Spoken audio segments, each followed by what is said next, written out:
தலங்க தலங்க. பூஜைக்கு தேவையான நைவேத்தியத்தை கொண்டு வந்திருக்கேன். ஓ, நைவேத்தியம் பண்றதுக்கான பாத்திரத்தை நான் கொண்டு வரல. வர்ற அவசரத்துல மறந்துட்டேன். இப்ப என்ன பண்றது? ஆ, ஆ, அந்த தேங்காய் ஓட எடுங்க. அது போதுங்கிறது கடவுளோட தீர்ப்பு. அதை எடுங்க.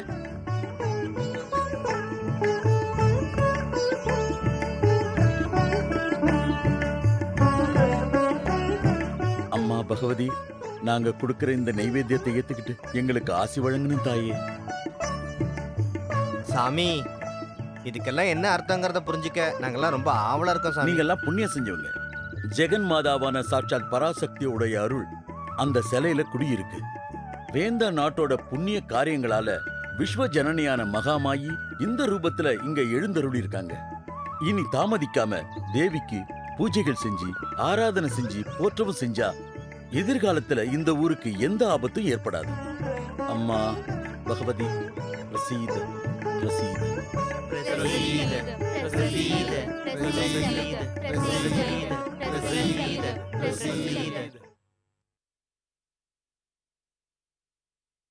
சந்தேகமே இல்ல.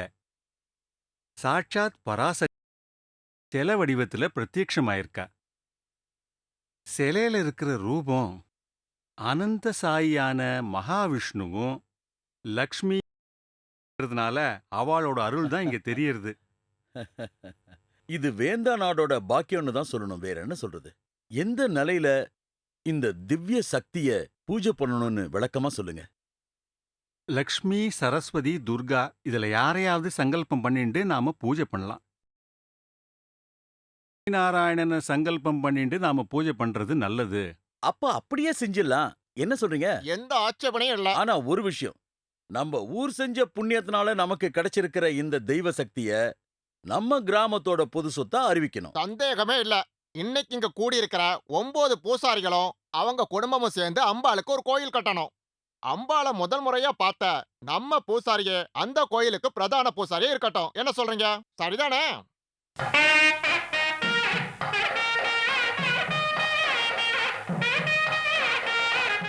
அன்னைக்கு அந்த சிலைய முதல்ல பார்த்த இடம்தான் இன்னைக்கு இந்த கோயில்ல இருக்கிற பவழமல்லி தர.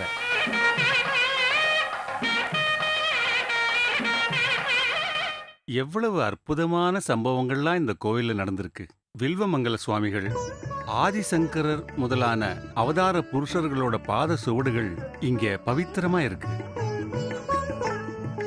பரம பாகவதரான வில்வமங்கல சுவாமிகள் மாசி மாசத்துல வந்த மகா நட்சத்திரம் அன்னைக்கு தான் இந்த கோவில் சன்னிதானத்துக்கு வந்தாரு.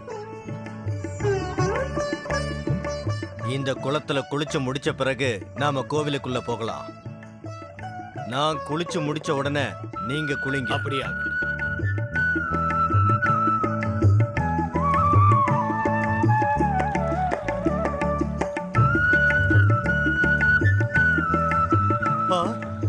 சிலை இத பாத்தீங்களா? இந்த குளத்துல இருந்து கண்டெடுக்கப்பட்ட தேவியோட விக்கிரகம் இது. இதுக்காகத்தான் ஆதிபராசக்தி நம்மளை இங்க அனுப்பியிருப்பான்னு நினைக்கிறேன். இந்த சிலையை சரியான இடத்துல பிரதிஷ்டை பண்ண வேண்டியது நம்மளோட கடமை. வாங்க.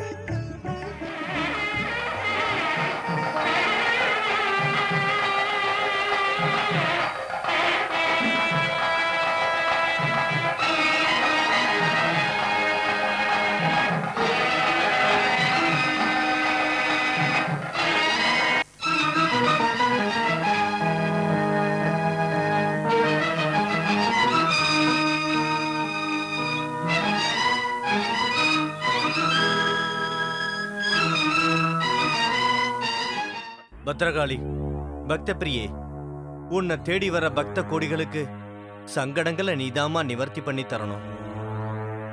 பேய் பூதங்களோட அட்டூழியங்கள்லேருந்து உன்னை தேடி வர பக்தர்களுக்கு அபயம் நல்கி அனுக்கிரக தாயா நீ அருள் புரியணும்.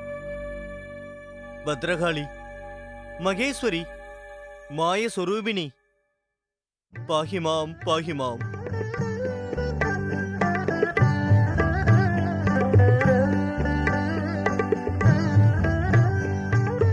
அன்னைக்கு வில்வமங்கல சுவாமிகள் பிரதிஷ்டை பண்ண தேவிதான் இன்னைக்கு கீழ்காவில் அம்மன். ஆதிசங்கரர் இந்த க்ஷேத்திரத்துக்கு வந்து பூஜை பண்ணதான் நான் கேள்விப்பட்டிருக்கேன். அதை பத்தி சொல்லுங்க. அதுக்கு பின்னால ஒரு சுவாரஸ்யமான கதை இருக்கு. படிப்பாளிகள் நிறைஞ்ச இந்த கேரள நாட்டுல கல்வி கடவுளான சரஸ்வதிக்கு இந்த நாட்டுல ஒரு கோவில் கூட இல்லாத குறைய தீர்க்கறதுக்கு அந்த சங்கரர் முடிவு பண்ணார். அவரு மைசூர்ல இருக்கிற சாமுண்டீஸ்வரி கோயிலுக்கு போய் சரஸ்வதி தேவியை நோக்கி தவம் பண்ணார். சங்கரா, கண் திறந்து பார். பாக்கியம் செய்தேன். வித்யா ரூபிணி, சகலகலா சுரூபிணி, இந்த அடியனின் நமஸ்காரம். வேதாந்த வித்தகனான உனக்கு என்ன வரம் வேண்டும் கேள். வாணி மாதா, தங்களின் சன்னிதானம் கேரளாவில் இருக்க வேண்டும் என்று அடியேன் பிரார்த்தனை செய்கிறேன். தர்ம சங்கடமான கோரிக்கையை தான் நீ கேட்கிறாய். இந்த சாமுண்டீஸ்வரி ஆலயத்திலிருந்து நான் வந்துவிட்டால் இந்த இடம் சூன்யமாகிவிடும். அப்படி கூறாதீர்கள் தாயே. இவ்வளவு காலம் தாங்கள் இந்த சன்னிதானத்தில் இருந்து இங்கு உள்ளவர்களுக்கு அருள் புரிந்தீர்கள். இனிமேல் தாங்கள் எங்கள் ஊருக்கு வந்து அங்கு உள்ளவர்களுக்கு தங்கள் அருளை தர வேண்டும். தேவியை தரிசிப்பதற்காக இவ்வளவு தூரம் வர முடியாத எங்கள் மக்கள் தங்களை காண முடியாமல் நிராசையுடன் வாழ்கின்றார்கள். அவர்களுக்காகத்தான் நான் கேட்கிறேன். தயவு செய்து மறுத்து விடாதீர்கள். சரி, நீ மனமுருகி வேண்டி என்னிடம் இந்த வரத்தை கேட்டதனால் யாம் சம்மதிக்கிறோம். உன்னை பின்தொடர்ந்து நான் கேரளத்திற்கு வருகிறேன். உனக்கு எங்கு விருப்பமோ அங்கு பிரதிஷ்டை செய்து கொள். ஆனால் ஒரு நிபந்தனை. என்ன நிபந்தனை? நான் உன்னை பின்தொடரும் பொழுது நீ எக்காரணம் கொண்டும் திரும்பி பார்க்க கூடாது. அப்படி பார்த்தால் நான் உன்னை பின்தொடர மாட்டேன். இல்லை, நான் திரும்பி பார்க்க மாட்டேன். சரி, நடந்துச்சு.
தேவியின் கால்குழு சொல்லி கேட்கவில்லையே. திரும்பி பார்க்கவும் கூடாது. தேவி வராமல் எவ்வாறு தொடர்ந்து செல்வது?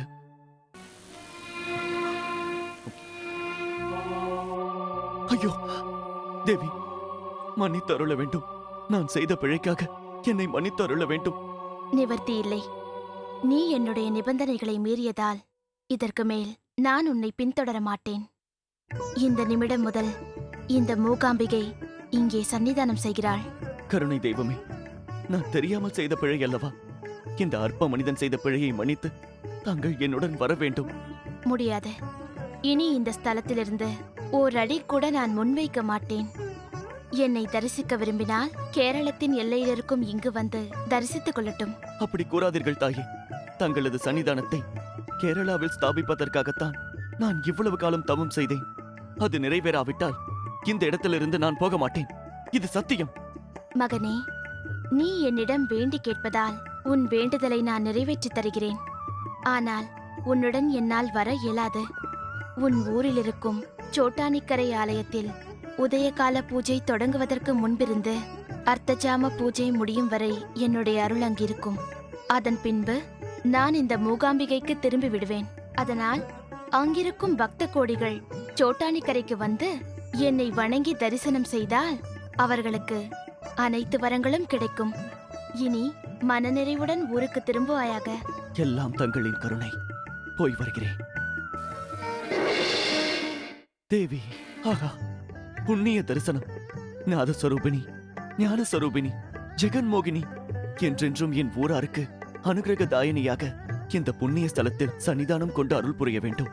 மகமாயி, ஜெகதாம்பிகை, ராஜராஜேஸ்வரி, அன்னபூர்ணீஸ்வரி, பிரசீத பிரசீத. இன்னைக்கும் இந்த கோவில்ல காலை பூஜை முடிஞ்ச பிறகுதான் மூகாம்பிகை கோவில்ல சன்னிதானம் திறக்கும்.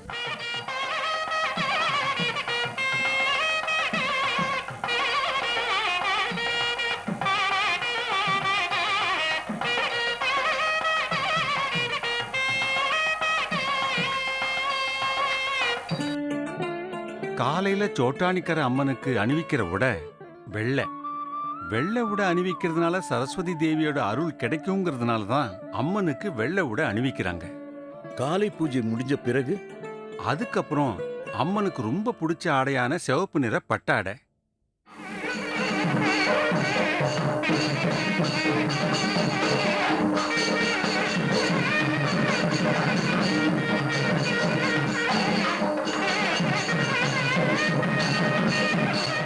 அப்படி சரஸ்வதியாக, காளியாக, துர்க்கையாக, சாட்சாத் ராஜராஜேஸ்வரியான லோகமாதாவாக பக்தர்களுக்கு ஆசீர்வாதமும் கருணையும் கொடுத்து ஆனந்த ஸ்வரூபிணியாக இங்கு இருக்கிறாள். இந்த கோயில்ல மேற்கூரை இல்லாம ஒரு யட்சி மண்டபம் இருக்கே, அதோட கதை என்ன?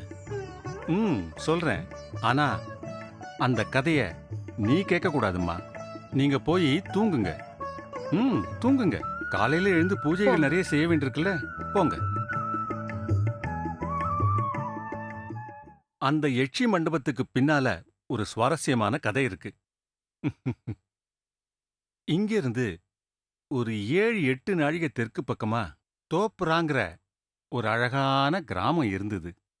அங்க கொஞ்ச காலத்துக்கு முன்னால கண்டாரப்பள்ளிங்கிற ஒரு பூசாரியோட வீடு இருந்தது.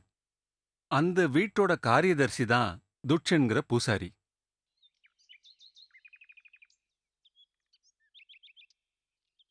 நான் திருப்புணித்துறைக்கு கதகளி பார்க்கறதுக்காக போறேன். விடிய காலையில தான் வருவேன். கதவெல்லாம் நல்லா பூட்டிட்டு தூங்குடா கேசவா. ஆ, ஏய் கேசவா, அடியன் அடியன் வந்துட்டங்க. நீ அடியேன் இல்லடா, சரியான குடியேன். நீங்க சொன்னா சரியாங்க. ஆ, நீங்க திருப்புணித்துறைக்கு எதுக்காக போறீங்கன்னு உங்க அம்மாவோட பெரியம்மாவை பார்க்க போறேன். சரி, நான் சரி, எங்க போனா உனக்கு என்னடா, அதெல்லாம் நீ ஏன்டா கேக்குற, அதிக பிரசங்கி. அது தெரியாம கேட்டுட்டேங்க. காலம்பர நான் வரும்போது நீ மட்டும் கண் முழிச்சு காத்திருக்கலன்னு வச்சுக்க, உன் கண்ணு ரெண்டையும் புடுங்கி நாய்க்குட்டிக்கு போட்டுருவேன். இல்ல இல்லையா, பாக்குறியா? இல்லங்க, நான் தூங்க மாட்டேன்னு சொல்ல வந்தேன். ஓ, நான் வேற மாதிரி புரிஞ்சுகிட்டேன். நான் சரியான முட்டாள் இல்ல. ஆமாங்க. கேசவா, என்ன முட்டாள் நான் சொல்ற? கொன்னுடுவோம் உன்னை. பீம துச்சாதன நெஞ்ச பொளந்த மாதிரி பொளந்துருவேன். ஐயோ, நான் ஒரு அப்பாவிங்க. போ போ, உன்னண்ட பேசிட்டு இருந்ததுல நாடியானதே தெரியல. எவ்வளவு தூரம் நடக்க வேண்டியிருக்கு.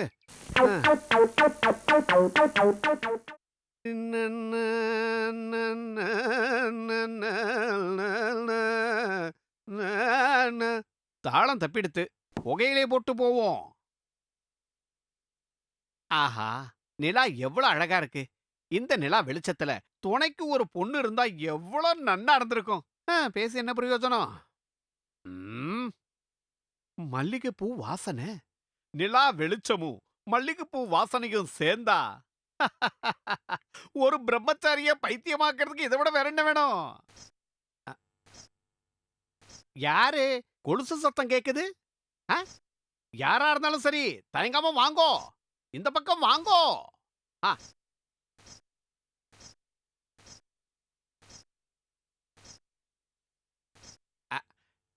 யாருடி குழந்தை? யாரு நீ? எனக்கு ஒன்னும் புரியல. என்ன உங்களுக்கு தெரிஞ்சிருக்க வாய்ப்பில்ல.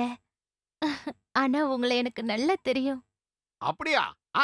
அப்படின்னா சொல்லு, நான் யாரு? கண்டரப்பள்ளியில முக்கிய புள்ளியான காமதேவன். ஹை, சரியா சொல்லிட்டியே, சம்மதிக்கிறேன். ஆமா, இப்ப சொல்லு, நீ யாரு? நான் இங்க பக்கத்துல தான் தங்கியிருக்கேன். காமாட்சி வாரியார். காமாட்சி வாரியரா? சிவ சிவா, பலரும் சொல்லி கேட்டிருக்கேன் உன் அழகின் நளினத்தின் கதையை. நேர்ல பார்க்கணும்னு நினைச்சுக்கிட்டே இருந்தேன். நல்ல வேளை நீயே வந்து தரிசனம் கொடுத்துட்ட. சந்தோஷமா இருக்கு. காமதேவனுக்கு நடனம்னா ரொம்ப பிரியமோ? எனக்கோ நடனம்னா ரொம்பவே பிடிக்கும். 10 நாள் பட்டினியா கூட இருந்துருவேன். ஆனா நடனத்தை பார்க்காம இருக்க முடியாது. பேஷ் பேஷ், நீ பெரிய ரசிகதான், சந்தேகமே இல்ல. இன்னைக்கு திருப்பணித்துறையில ஒரு பெரிய கதகளி இருக்கு. பார்க்க நீ என் கூட வரியா? நானும் அதை பார்க்க தான் ஆ, கிளம்பினேன். கூட யாரும் இல்லாம தனியா போனா 4 பேர் தப்பா பேசுவாங்களேன்னு நினைக்கும் போதுதான் ஆ. உங்களை பார்த்தேன். பிரமாதம் பிரமாதம். கூட வரதுல எனக்கு எந்த பிரச்சனையும் இல்ல. அது சரி, கொஞ்சம் ஓய்வு எடுத்துட்டு போறதுல உனக்கு ஒன்றும் பிரச்சனை இல்லையே? ஆ? இல்ல அப்பா அப்படி போடு.